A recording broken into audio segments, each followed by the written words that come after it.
Notícias na comunidade, com Leandro Thompson.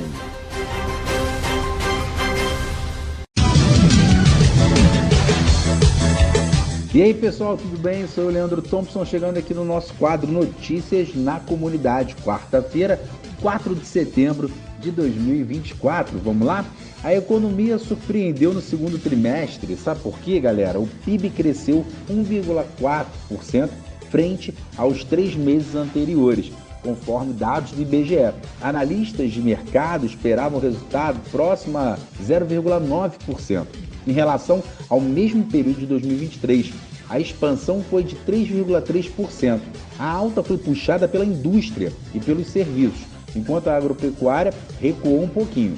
Com o mercado de trabalho aquecido, o consumo das famílias cresceu, mesma taxa de crescimento do consumo do governo. Então, os investimentos medidos pela formação bruta de capital fixo tiveram uma alta de 2,1%.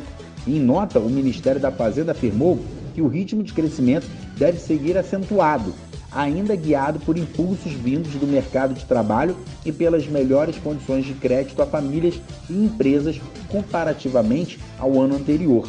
O ministro da Fazenda, Fernando Haddad, comemorou o resultado e disse que a previsão de crescimento para o ano deve ser revista para cima, deve ser aí então aumentando e passando um pouco dos atuais 2,5% para o mesmo período de 2,8%. Também destacou aí que algumas instituições já apostam em 3% caso se confirme a expansão mais robusta. Os números do orçamento devem ser revistos. O presidente Lula também celebrou aí os números do PIB, e abram aspas, crescimento que se soma ao aumento dos empregos, ao consumo das famílias e melhor qualidade de vida, fecha aspas, falou o Lula. Apesar dos dados positivos, alguns analistas veem os números com cautela, como sinal de que o crescimento sem avanço nas reformas estruturais, sem corte de gastos públicos e sem aumento de investimento, pode pressionar os preços e gerar inflação. Falando um pouquinho agora de Paralimpíadas, o Brasil garantiu mais 10 medalhas ontem na Paralimpíadas de Paris. O corredor Yeltsin Jacques repetiu seu desempenho em Tóquio e conquistou o ouro nos 1.500 na T11, na categoria T11, além de quebrar o próprio recorde mundial. Na mesma prova, Júlio César Agripino dos Santos levou o bronze. No lançamento de dardo, Raíssa Machado ficou com a prata na classe F5-6.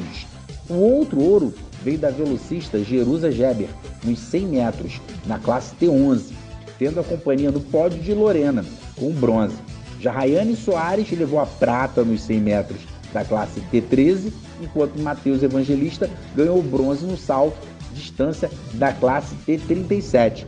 Outros 2 bronzes vieram da natação, com Mariana Gesteira, nos 100 metros costas, da classe S9, e Maiara Betzold, nos 50 metros borboletas, 50 metros borboleta, da classe S6.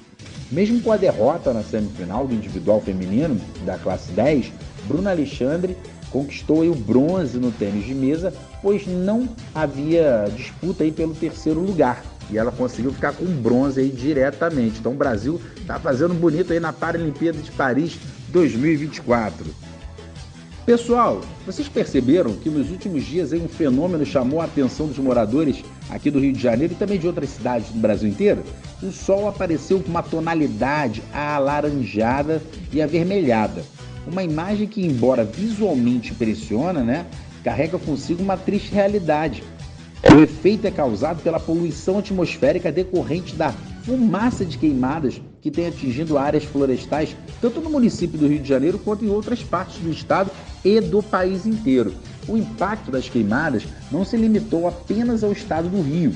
Diversas cidades como Cabo Frio, Armação de Búzios, Casimiro de Abreu, Arraial do Cabo, na região dos Lagos, também foram afetadas, com o céu assumindo tons mais cinzentos e a presença de uma espessa camada de poeira no ar. A alteração na coloração do sol foi um reflexo direto do aumento do número de incêndios florestais em várias regiões do Brasil, especialmente durante os meses críticos de agosto e setembro. Vamos falar agora um pouco de futebol? Após a 25ª rodada do Campeonato Brasileiro, o futebol nacional entrou no período da data FIFA. com atletas aí que atuam no país sendo convocados para representar suas seleções. Os intervalos podem durar entre 10 dias, né, caso o time esteja disputando a Copa do Brasil, e 14 dias para as equipes que retornarão somente na 26ª rodada do Brasileirão.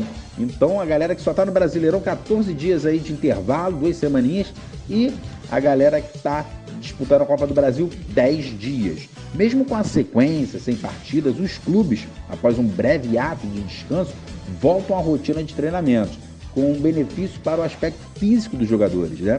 Porque segundo o Rodrigo Nascimento, um fisioterapeuta esportivo, bem especializado nesse caso, ele falou o seguinte, que o calendário extenso e de pouco período de recuperação prejudica a regeneração completa dos atletas. E com o intervalo da data FIFA, é muito importante aí para o rendimento dos atletas, né? A galera tá inteira aí para continuação do campeonato, tanto o campeonato, né, da Copa do Brasil quanto o campeonato brasileiro. Então, mas é aquilo, né?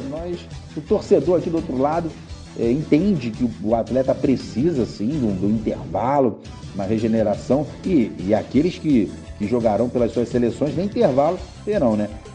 Mas aí fica aquela coisa, fica aquela saudadezinha de sacanear o amigo, que é de um time rival, né? Torcer pro seu time e bem nos campeonatos, então a galera fica aí um pouquinho com uma saudade do futebol, né? Mas teremos aí jogos relacionados às seleções. Eu vou ficando por aqui e amanhã estarei de volta no nosso quadro Notícias na Comunidade. Um forte abraço.